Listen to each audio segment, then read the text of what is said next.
Meanwhile, on the automobile front, down to earth, Volkswagen announcing plans to shut 3 factories in Germany. And they're also going to be slashing thousands of jobs and cutting wages as the company's electric vehicle agenda continues to go in reverse. Power of the Future founder and CEO Daniel Turner joins me now. Dan, good to see you. We've talked about this before.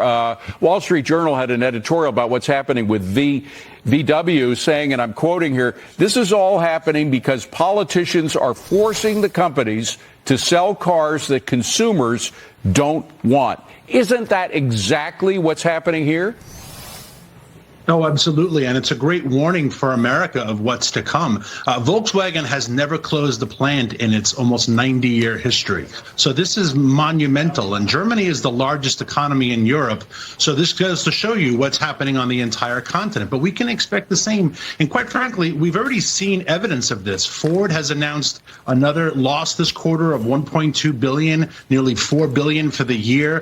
Stellantis, which is a subsidiary of Fiat Chrysler, they closed the plant in Michigan, brought thousands of jobs to relocate to Mexico. So we have all of the makings for this EV disaster because of the Biden-Harris administration's forcing this product that consumers don't want to buy. Although we should just be specific. The EU has a very specific mandate. By 2035, only 11 years from now, they hope to be all electric. They hope to be off of gas cars by then.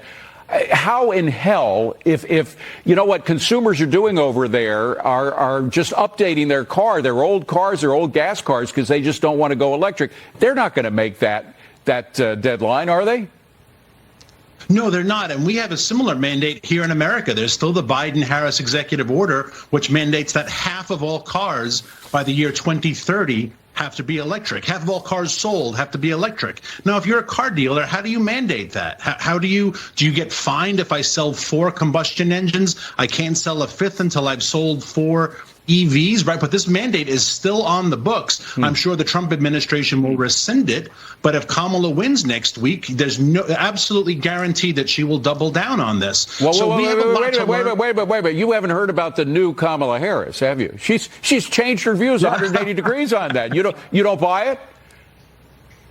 I don't, and actually I'm curious to see if the vice president loses on Tuesday, she still has 2 months to rescind a lot of her bad energy policy. She suddenly loves fracking. She suddenly opposes EV mandates. So let's see in the lame duck period if she puts any of that in place. Dan, very quickly, I want to touch on natural gas because that is a relatively clean, incredibly available fossil fuel resource that we have in the U.S. And we've got more now than ever. And yet there are governments, not necessarily the federal government, that want to shut it down. In New York, by the way, I have been cooking. I have not had natural gas for the past 7 months. They turned it off in our building because they keep ratcheting up the regulations against it. Governor Hochul would. That's what I've been cooking on, by the way. We're showing a picture of my hot plates. The point is that they're trying to eliminate natural gas by regulations because they know they couldn't vote it out. Will they succeed? Quickly.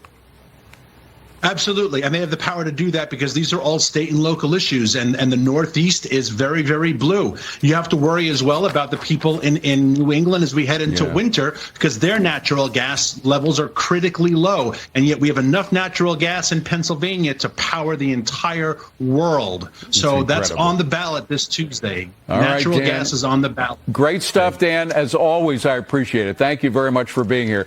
Well,